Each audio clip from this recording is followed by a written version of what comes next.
from North Korea. Michael Waltz is a former Green Beret commander, a former counterterror advisor to Vice President Dick Cheney, and a Fox News contributor. Good to see you this morning. Hey, thanks, Shannon. Okay, what do you make of our response thus far? Well, Shannon, I worry a bit that the Chinese, after the meeting with President Trump at Mar-a-Lago, basically said, we'll take care of this North Korea problem. And, you need to relax the pressure over here and these other issues with South China Sea, trade, currency manipulation. And we're seeing now that the Chinese have not stepped up to the plate. There were some initial good signs, but they have, trade has increased between China and North Korea, and they haven't really done what they need to do to clamp down on North Korea's missile program. Yeah, we see the president tweeting as much, publicly calling them out on that trade issue this morning. We know he's going to meet with President Xi at the G20 in a couple of days. In the meantime, I know you think there needs to be a shift in the way that China perceives this issue. We talk a lot about the fact that they don't want North Korea to fall apart and their borders to be flooded with millions of refugees. But you say it's about convincing them that a war for them is an even worse scenario. Yeah, the Chinese calculus needs to change here. The two things that they're most worried about is a collapsed North Korean regime with refugees flowing across, as you mentioned, or a unified Korean peninsula that's friendly to the United States, and then they are faced with U.S. troops on the Yalu River on their border.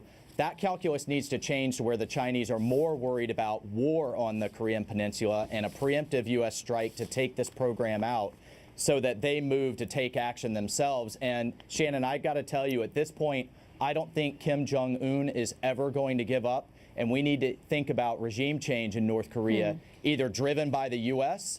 or the message needs to be to the Chinese, driven by you. All right, well, we'll talk about military in just a second, but first, leading up to that, we know that efforts at diplomatic and economic pressure have been ongoing for decades. I know that you believe there are some other options, as those don't seem to be very persuasive.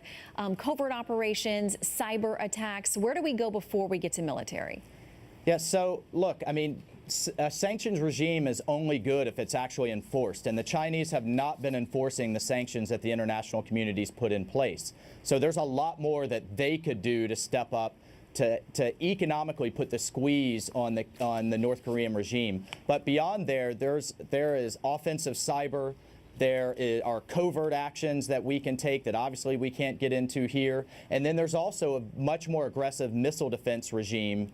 We've deployed the THAAD missile program into South Korea, but the new South Korean government has been somewhat resistant, and the Chinese and Russians have been pushing back hard. So there's a lot more that we can do. Look, I've had a lot of people ask me on the military side, why can't we just take this program out?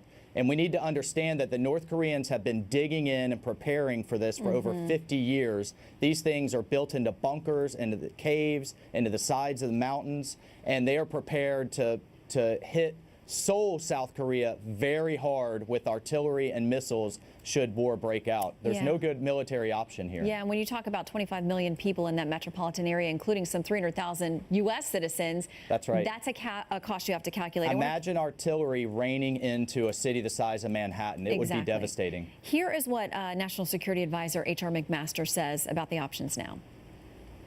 Prepare a range of options, including a military option, which nobody wants to take, right? Because everybody understands that the severe danger of this situation is the threat to the South Korean population. So we know that options are being prepared for the president quickly. Do you think this gets to military action? Well, I think we're certainly heading down that road. Look, everyone is focused on the ICBM. I'm worried that a nuclear warhead could be put on a shorter range missile that could hit Tokyo or our other allies in the region, and that could happen even more quickly. So, look, again, I don't think Kim Jong-un is going to give up on this program. We can go back into talks and we can go back into more sanctions, but that needs to happen very quickly, and we need to see results very quickly. We cannot be faced with the prospect of seeing a missile being fueled up, knowing that it could possibly have a nuclear warhead, either short range or long range, and then what do we do? The other point is that our long-range missile intercept has only had about a 50% success rate, and I'm not willing to give a 50% chance of a missile hitting Tokyo, Seoul, or Alaska. All right, Michael Waltz, thanks for talking through the scenario with us. Good to see you. All right, thanks so much.